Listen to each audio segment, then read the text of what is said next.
या सुनी जाती या इस पे हमें कुछ ऑफिशियली डिसाइड या आश्वासन दिया जाता तो बात कुछ और थी, पर ऐसा हुआ नहीं। मेरी नाराजगी या मेरी कौम की नाराजगी इसी बात पे है कि एटलीस्ट हम लोगों को कहीं पे भी सुना ही नहीं गया, हमारे को किसी भी प्लेटफॉर्म पे सुना ही नहीं गया। शायद जी एक तरफ कह रहे हैं आपकी नाराजगी और कौम की नाराजगी, लेकिन जो कौम है कठुआ से, जो गुजर बकरवाल कम्युनिटी के लोग हैं, वो भाजपा में जा रहे हैं, किस तरह से नाराजगी है उनके बीच में?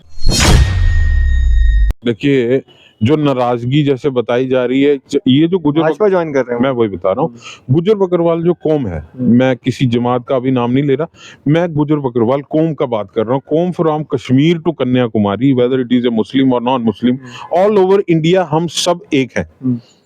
अगर हमको किसी गुजर या बकरवाल को जम्मू कश्मीर में किसी किस्म की परेशानी आएगी, हम लोगों की आवाज राजस्थान में भी उठेगी, गुजरात में भी उठेगी, मतलब पूरे हरियाणा या ये सब जगह पे उठेगी। उन लोगों को भी हम लोगों का उतना ही एहसास है जितना हमको उनका है। नेशन सुपर न्यूज में आप सभी का स्वागत है और मैं हूं शाहनवाज। आज की खास मुलाकात में हमारे साथ मौजूद है एडवोकेट शाहिद चौधरी जी, जो कि कठुआ से बिलोंग करते हैं। शाहिद जी, स्वागत है आपका हमारे चैनल में। बहुत बहुत शुक्रिया। शाहिद जी, आपने देखा होगा कि रिसेंटली जो है कठुआ के बहुत सारे गुजर बकरवाल कम्युनिटी के लोग जो है भाजपा में शामिल हुए, क्या कहना चाहेंगे आप? देखो, गुजर बकरवाल कौम में जो लोग भाजपा में शामिल हुए उनको तो मुबारक ही दूंगा मैं कि उनका अपना, ये तो देखो जमात को और किसी भी पर्टिकुलर पार्टी के लिए क्या सोच कोई भी रखता है, वो उसका पर्सनल क्या उसका जहन कहता है, वो तो उस पर ही डिपेंड है। मैं तो अगर की है तो अच्छी बात है, बहुत अच्छी बात है, उनको उसमें फायदा लगता है तो वो जा सकते हैं, किसी भी जमात में जा सकते हैं। लेकिन सुनने में तो ये आया है सर कि जो वो लोग हैं पहले एनसी के साथ जुड़े हुए थे, लेकिन एनसी से नाराज होकर जो है भाजपा में गए। देखिए, जहां तक एनसी से जुड़े हुए थे और नाराज होकर भाजपा में गए हैं, क्यों, मैं पर्सनली एनसी से ताल्लुक रखता नहीं हूँ, ऑफिशियली मैं एनसी से ताल्लुक नहीं रखता हूँ, मैं किसी भी जमात से ताल्लुक नहीं रखता हूँ। पर जहां तक मेरी नॉलेज है और मुझे जहां तक ये मालूमात है, ऐसा नहीं है कि वो लोग नेशनल कॉन्फ्रेंस से ताल्लुक रखते थे और वो वहां से नाराज होके वो भाजपा में गए हैं, ऐसा नहीं है। उनका ऑलरेडी भाजपा के साथ अच्छा उनके ताल्लुकात थे और शायद ऑफिशियली अब वो भाजपा में शामिल हो गए। तो मुझे तो इसी बारे में यही मालूमात है। तो जिस तरह से फारूक साहब ने एक बयान दिया था जिसमें कुछ कहा था उन्होंने गुजर बकरवाल कम्युनिटी के लिए, तो किस तरह देखते हैं आप? देखिए, जो फारूक साहब हैं, मैं पर्सनली, मेरा जो मानना है, मैं तो उनको एज हम लोगों की पूरे जम्मू कश्मीर और लद्दाख इस सब का एक बुजुर्ग समझता हूँ, क्योंकि आज की जो उनकी उम्र है उस लिहाज से वो हम सबके बुजुर्ग ही हैं। He is the leader of masses all over the India. आज किसी का डाउनफॉल है, किसी पॉलिटिकल पार्टी का अप है, राइज है, उससे आप किसी लीडर का कद के बारे में डिसाइड नहीं कर सकते हो। तो उस लिहाज से जैसे फारूक साहब ने अगर कोई चीज ये बोली, खासकर गुजर बकरवाल कौम के लिए, जैसे उन्होंने कहा कि ये जो गुजर बकरवाल कौम है, ये कौम जो है ये एक स्टैंड पे नहीं रहती, जिसको शायद उन्होंने एज अ बुजुर्ग किसी और अल्फाज में कह दिया, जिसका उनके जो कॉम्पिटिटर हैं उन लोगों ने इसका बहुत फायदा उठाने की कोशिश की है। पर मैं आपके चैनल के जरिए लोगों को ये चीजें थोड़ी ब्रीफ इसलिए करूं कि वो एक बुजुर्ग आदमी है, और खास तौर पे मैं अपनी गुजर बकरवाल कौम के लोग ये कहना चाहूंगा कि उनको इस चीज का दिल में दुख है कि हम लोग अगर एक स्टैंड पे रहें, वेदर इट इज वो कोई भी पॉलिटिकल पार्टी हो, कोई भी नेशनल कॉन्फ्रेंस है या कोई भी वॉट एवर इट इज, उससे मतलब नहीं है।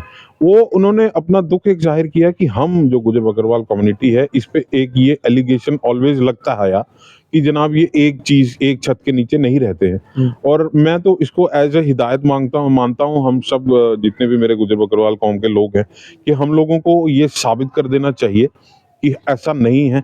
हम लोग बेसिकली गुजर बकरवाल कौम जो है ये एक जज्बाती कौम है और ये इमोशंस के साथ जुड़ी हुई है।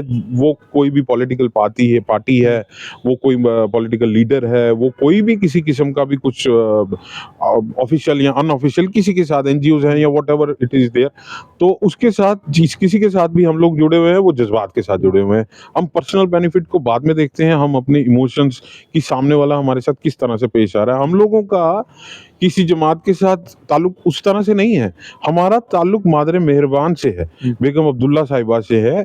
हमारा उनकी वजह से हम लोग नेशनल कॉन्फ्रेंस से जुड़े रहे, क्योंकि उनकी ये अपनी होम पार्टी जैसा माना जाता है सब चीजें, तो उसके साथ इसीलिए जुड़े रहे और वो तो हमारे बहुत बड़े बुजुर्ग रहे हैं।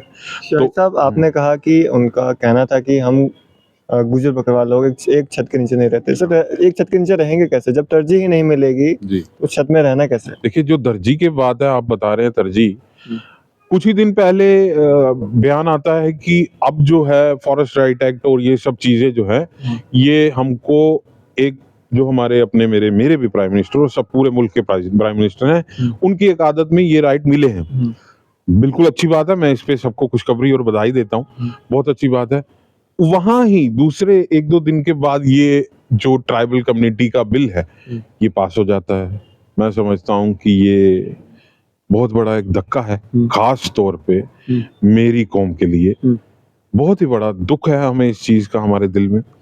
लेकिन जो ट्राइबल जो उनको उनका स्टेटस मिला है, एसटी स्टेटस, तो पहाड़ियों को, वो तो उसमें साफ तौर पे वाज़ेह किया गया है कि एसटी कम्युनिटी के जितने भी लोग हैं उनके कोटे में से जरा से भी छेड़खानी नहीं हुई है और उनको दिया गया है, और काफी लंबे समय की उनकी लड़ाई थी है।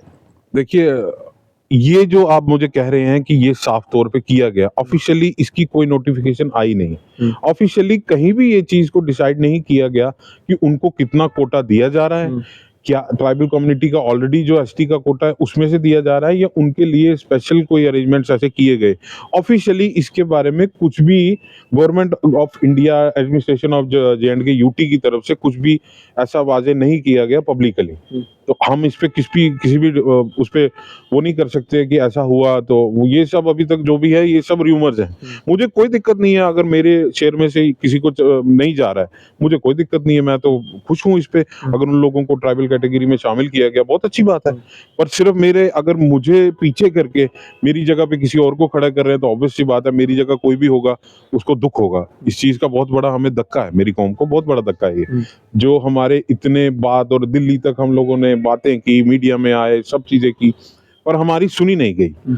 इस चीज का बहुत, एटलीस्ट हमें एक बार एंटरटेन कर लेते, हमें होम मिनिस्टर साहब, administration of government of India हमें सुन लेते कि हम लोग कहना क्या चाहते हैं। ये तो फिर से हमें ये चीज का एक स्टिग्मा दे दिया कि भाई साहब तुम लोग किसी कैटेगरी में हो ही नहीं, तो तुम लोगों को हम सुनेंगे या नहीं सुनेंगे ये हम पे डिपेंड करता है। तो एटलीस्ट सुन लेते कि हम लोग कहना क्या चाहते हैं, हमारी बात क्या है। हम तो आज भी आपसे, या पहले भी मेरे जितने भी कौम के और नुमाइंदे हैं वो सब यही कहते आए कि हमें किसी किस्म की कोई एतराज नहीं है, आप किसी को भी ट्राइबल कम्युनिटी में शामिल करो, नहीं करो, कैसे करना है कैसे नहीं करना वो सब आप पे है, पर एटलीस्ट हम लोगों की बात तो सुन लेते। हम लोगों का क्या स्टैंड है उस पे ये बात सुन लेते, या सुनी जाती, या इस पे हमें कुछ ऑफिशियली डिसाइड या आश्वासन दिया जाता तो बात कुछ और थी, पर ऐसा हुआ नहीं।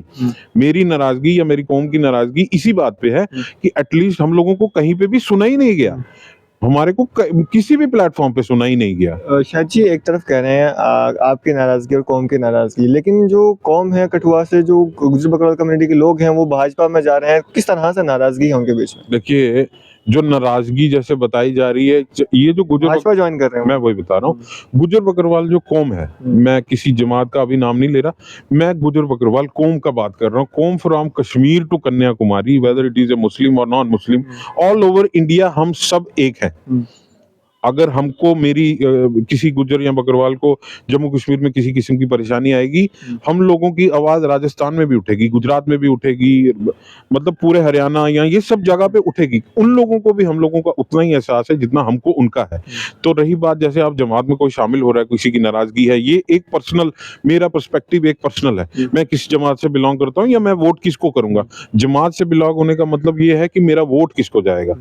तो वोट की आजादी तो कॉन्स्टिट्यूशन ऑफ इंडिया ही देता है कि आपकी खुद की आजादी है, आप किसको देते हो, पर सोच समझ के देना चाहिए। मैं तो इस पे यही कहूंगा, कोई भाजपा में जा रहा है, कोई नेशनल कॉन्फ्रेंस में जा रहा है, कोई कांग्रेस में जा रहा है, जिसमें भी जा रहा है वो उसकी पर्सनल पर्सपेक्टिव है, वो खुद क्या सोच रखता है, मैं तो इसको उसी तरह से देखूंगा। इस चीज को, मेरे वोट को इस तरह से ना जोड़ा जाए कि मेरी नाराजगी है किसी से। मेरे को देखो, मैंने क्वालिफाइड आदमी हूँ, मेरे को गवर्नमेंट ऑफ इंडिया ने क्वालिफिकेशन एजुकेट किया हुआ है, मुझे अपना नफा नुकसान और अपना लीडर, अपना प्राइम मिनिस्टर, अपना चीफ मिनिस्टर, अपने सब जो है ये चुनने का अधिकार फंडामेंटल राइट्स ही देता है, कॉन्स्टिट्यूशन ऑफ इंडिया ही देता है। तो इस पे तो सबका अपना राइट है जी। मैं तो इस पे ये बात, आम जनता के लिए क्या मैसेज रहेगा? आम जनता के लिए यही मैसेज, मैं आम जनता के लिए नहीं, मैं खास तौर पे अपनी गुजर बकरवाल कौम के लिए आपके माध्यम से, चैनल से ये मैसेज करना चाहता हूँ कि जो हमको एक किस्म की हमारे बुजुर्ग ने एक हिदायत किया और कि सब तरफ से, ये एक नहीं कह रहा है कोई कि हाँ जी कोई इस चीज को इस तरह से जोड़ दे कि नेशनल कॉन्फ्रेंस ही कह रही है कि ये गुजर बकरवाल इस तरह से है। सिर्फ नेशनल कॉन्फ्रेंस नहीं, ऑल ओवर मैं कहता हूँ सबको ये चीज वादे करके हमको साबित करनी है कि हम लोग अपने मुनाफे के लिए किसी के साथ जुड़ते नहीं, किसी के साथ ताल्लुक खराब नहीं करते। हम लोग जहां भी जुड़ेंगे, जहां भी रहेंगे, जज्बात के साथ रहेंगे और पूरी ईमानदारी के साथ रहेंगे। मैं तो यही मैसेज दूंगा। चलिए, शुक्रिया हमारे साथ बातचीत करने थैंक यू सो मच। तो ये थे हमारे साथ एडवोकेट शाहिद चौधरी जी, हमारे साथ बातचीत कर रहे थे। आपकी सब क्या राय है, आप अपनी राय जो है कमेंट बॉक्स में जरूर दें और इस तरह के अपडेट्स के लिए जुड़ रहे हैं हमारे साथ। अब देखते रहे नेशन न्यूज़।